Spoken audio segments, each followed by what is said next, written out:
Good morning. আরেকটা নতুন blog নিয়ে এসেছি। শনিবার মানে আমার হেক্টিক ডে। আজকে অনেক দিন বাদে আমি সালোয়ার কামিজ পরে অফিস যাচ্ছিলাম।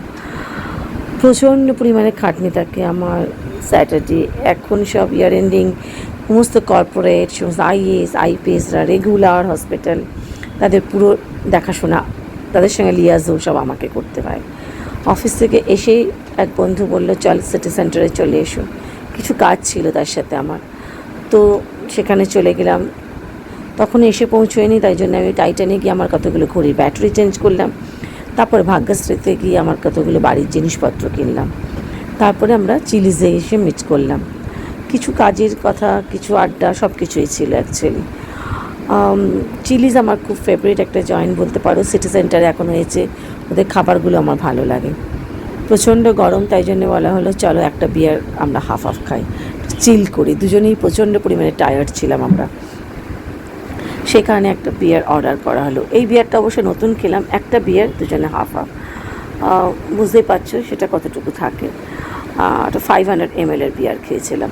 আবার তোমরা আমাকে খারাপ বলো না কিন্তু আমার এই বিয়ার খাওয়া দেখে। আমি কিন্তু মাঝে মধ্যে বিয়ার খাই, ওয়াইনও খাই, ককটেল খাই মাঝে মধ্যে, খুব অকেশনালি।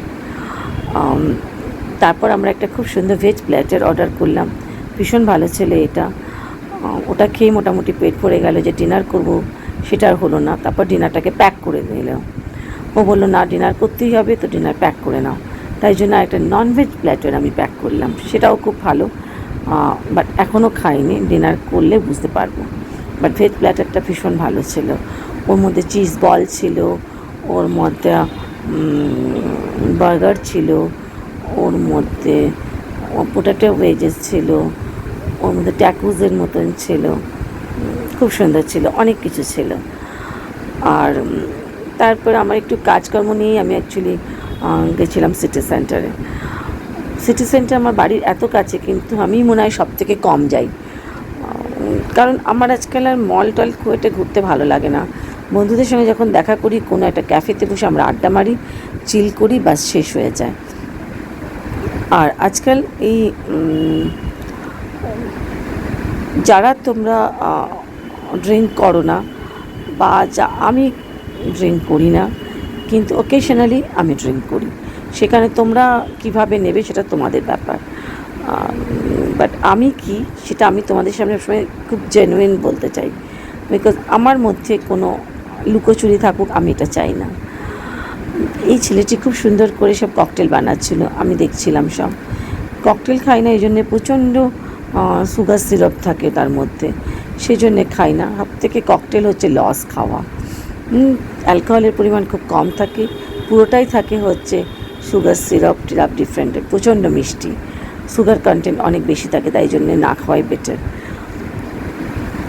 এখানটা বসে বসে আমার দেখতে বেশ ভালোই লাগছিলো। কাজের কথা হয়ে গেছিলো, ওই বন্ধু গেল আরেকটা অন্য কাজ করতে, তার মাঝখানে আমি একটু ভিডিও করছিলাম তোমাদের জন্য। হয়ে গেল এই দেখো, চিলি থেকে আমি ডিনার প্যাক করে বাড়ি ফিরলাম। বাইরে থেকে ঘুরে টুরে চিলিজে আড্ডা মেরে বন্ধুর সঙ্গে সময় কাটিয়ে বাড়ি এলাম। এসে ভাবলাম তোমাদের সাথে একটু কথা বলি, তারপরে বাচ্চাদের খেতে দেবো। ওফ বাপরে, সারাটা দিন এত হেক্টিক ডে থাকে আমার স্যাটারডে। আমরা অফিসে সবসময় বলি, সব অফিসে স্যাটারডে থাকে আমাদের সব থেকে হালকা কাজটা, আর আমাদের হয় স্যাটারডেতে সব থেকে বেশি কাজ। কি পরিমাণ কথা বলতে বলতে ওপর নিচ দৌড়ে, মানে মনে হয় মানে জীবনটাই বেড়ে। জল খাওয়ার পর্যন্ত আমরা সময় পাই না স্যাটারডে, বহুত রাশ থাকে। সবার ছুটির দিন, সবাই ভাবে এই দিনই ডাক্তার দেখাতে যাই, হেলথ চেক আপ করি। বাপরে, বাড়ি এসে মনে হলো চান টান করে শাওয়ার নিয়ে দৌড়ে বেরোই, সেজে গুজে। তারপর বেরিয়ে গেছি। বেরোনোর পর একটু ঘুরে মন মেজাজ মাথাটা পুরো হালকা করে বাড়ি ফিরলাম। এবার এখন বাচ্চাদের খেতে দেবো, দিয়ে আমি একটা মুভি দেখবো আজকে। রঙ্গুন বলে একটা মুভি আছে, শাহিদ কাপুর আর কঙ্গনা রানাওয়াত আর সৈফ আলি খান। ওই মুভিটা ইউটিউবে এসেছে, সো আমি ওটা আজকে দেখবো। কালকে একটু দেরি করে উঠবো, কিন্তু কালকে আমার এক বন্ধু শিপ্রা ও আবার চলে যাবে ছেলের কাছে, ও বাইরে হংকংয়ে থাকে ছেলের ওখানে, মাঝে মধ্যে 2-3 মাসের জন্য হয়তো আসে। তো সেই জন্যে কালকে ওর বাড়িতে যাব নিউ টাউনে, ওখানে কিছুটা সময় আমরা বন্ধুরা মিলে আড্ডা মারবো। তো সেটা যাবো, তো একটা কিছু ডেজার্ট বানাতে বলেছে। বিশেষ করে আজকে আমি কিচেনে যাবোই না, আমি ঠিক করেছি আজ আমি কিছুতেই কিছু বানাবো না, যা হবে সব কালকে। কিন্তু ভাবছি কেশের শ্রীখণ্ড বানাবো। সেটা বানাতে গেলে আমাকে এখন দইটাকে হাঙ্কার্ড বানাতে হবে অ্যাকচুয়ালি। আমি আমার কাছে দই আছে, সেটাকে এখন জলটাকে বের করতে হবে, ভাবছি সেটা করি। ওইটাই একটা কাজ আমি করবো, যা আমার যা মনে হচ্ছে। আর বাচ্চাদের খাওয়াবো, আমি শাওয়ার নেব, নিয়ে আমি এসে মুভিটা দেখবো, দিদির সাথে একটু গল্প করব, তারপরে মুভিটা দেখবো। আমার এই কাজের জন্যে জানো এত ভালো ভালো মানুষের সঙ্গে আমার আলাপ হয়, এত ভালো ভালো মানুষের সংস্পর্শে আমি আসতে পারি যে কী বলবো, মানে আই এম রিয়েলি ব্লেসড আমার মনে হয়। আর কী পরিমাণ তারা আমাকে ভালোবাসে, কী পরিমাণ তারা আমাকে বিশ্বাস করে, ভরসা করে, ভাবতে পারবে না। মানে তখন তারা পেশেন্ট থাকে না আমার কাছে, তখন তারা আমি তাদের একটা পরিবারের কেউ হয়ে যাই, তারাও আমার পরিবারের কেউ হয়ে যায়। মানে এটা কত বড় পাওনা তুমি বলো। সেই কারণে মানে আমার এই চাকরি জীবনে, এই কর্মজীবনে, এটা আমার বাবারও দেখেছিলাম, আমার এই কর্মজীবনে আমি এত ভালো ভালো মানুষের কাছে পৌঁছতে পেরেছি, সেটা আমার কাজ দিয়েই আমার তাদের সঙ্গে পরিচয়, বা তারাও আমাকে চিনতে পেরেছে। যখন কাজ শেষ হয়ে যায় তারপরেও তাদের সঙ্গে কিন্তু আমার সম্পর্কটা থাকে, এটা একটা বিশাল পাওনা। আমার যদি কখনো কোনো অসুবিধে হলো, কখনো কিছু প্রবলেম হলো, কখনো কিছু অ্যাডভাইস নেওয়ার হলো, তাদের ফোন করলে কিন্তু জাস্ট সবসময় তারা রেডি আমাকে সেইটা সাহায্য করার জন্য। আমি মানে সত্যিই বলছি, ঈশ্বর না কাউকে একা রাখে না, সবসময় তোমাকে গাইড করার জন্যে, তোমাকে একটু কিছুটা কঠিন পথ তোমাকে এগিয়ে দেওয়ার জন্যে, তোমার লাইফটাকে ঠিক করে সেট করার জন্যে কাউকে না কাউকে তোমাকে পাঠাবে। আর তোমাকে সেটাকে বুঝে নিতে হবে, সে ওই ইশারাটা তোমাকে বুঝতে হবে। আর তোমাকে খারাপ মানুষও তোমার জীবনে পাঠাবে, তোমাকে ভালো মানুষও পাঠাবে। এরকম কিছু মানুষ আসবে যারা তোমাকে ইউজ করবে, তোমাকে তুমি তাদের উপকার করবে, তারপর তারা আবার তোমার সঙ্গে চিট করবে, বা তোমাকে তোমার সেই উপকারটা কখনো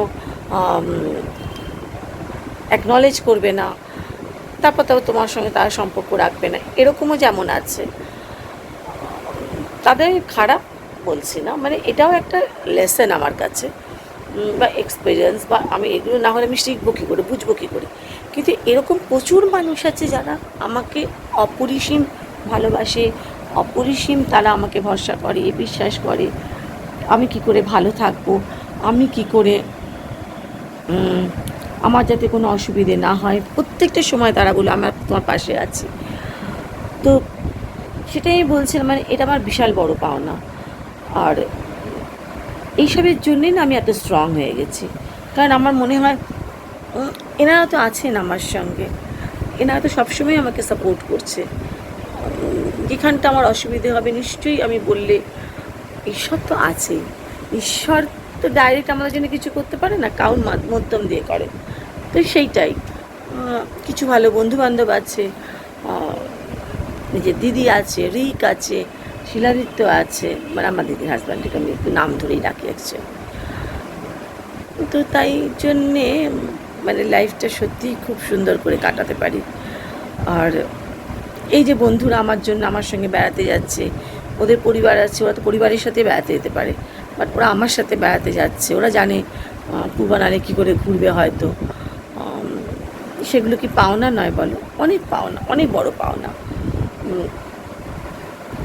এখন আমাদের সব প্ল্যান হচ্ছে পয়লা বৈশাখে আমরা কোথায় যাব, কী করব। তার আগে যদি কোথাও একটু ঘুরে টুরে আসা যায়, দেখা যাক। একটা কোথাও একটু ছোট্ট দৌড়ে কোথাও আবার পালিয়ে যেতে আমার ইচ্ছে করছে।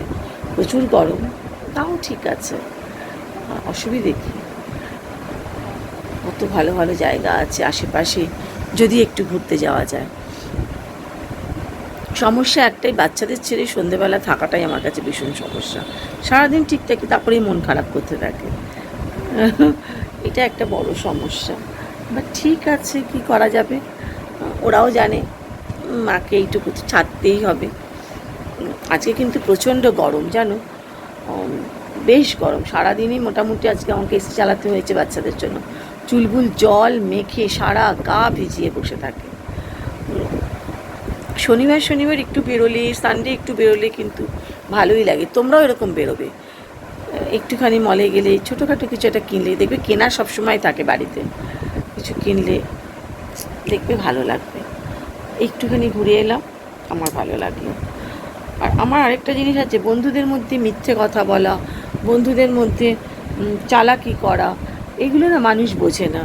মানুষ ভাবে আমরা খুব চালাক, আসলে সেটা নয়। তুমি যদি কোনো মানুষকে ঠকাচ্ছ, সে কিন্তু সে ধরতে পেরে যাবে। তুমি যদি বন্ধুকে সত্যি কথা বলতে হয়, তোমার সমস্যা থাকতেই পারে, যে কোনো সমস্যা, কিন্তু তুমি আমাকে অ্যাভয়েড করলে আমি কিন্তু বুঝতে পারবো একদিন না একদিন। তোমাকে আমি 50 বার ফোন করছি, তুমি ফোন ধরছো না, মেসেজে উত্তর দিচ্ছ না, তারপরে সাডেনলি তুমি আমাকে একটা ফোন করছো বা দেখা করতে চাইছো, একবার দুবার তিনবার আমি এটা করলাম, বাট সামহাও আমার তারপরে মনে হবে কোথাও একটা মিথ্যে কিছু হচ্ছে না তো, মিথ্যে বলছে না তো। আর আমি একদম এইটা বরদাস্ত করতে পারি না। তুমি আমাকে পছন্দ না, তুমি আমার থেকে দূরে থাকো, আমার কাছে সেটা সমস্যা না। আমার সঙ্গে কন্ট্যাক্ট করো না, খুব ভালো কথা, আমার যদি তোমার কোনো কিছু অপছন্দ হয়, কিন্তু মিথ্যে কথা বলো না। আমাকে মিথ্যে কথা আমার একদম সহ্য হয় না। আমাকে মিথ্যে বলে তোমাকে অ্যাভয়েড করছো বা চালাকি করছো আমার সাথে, that I don't like and that I don't want to accept. আমি এটা অ্যাকসেপ্ট করতেও চাই না, আই উইল নট অ্যাকসেপ্ট। আমার কাছে হচ্ছে অনেস্টি, বন্ধুদের মধ্যে এটা চাই। বন্ধুরা বন্ধুকে যদি ইউজ করার মানসিকতা থাকে, তাহলে কিন্তু সে আমার সঙ্গে অন্তত বন্ধুতে থাকবে না। আমি অনেকটা করি বন্ধুদের জন্য।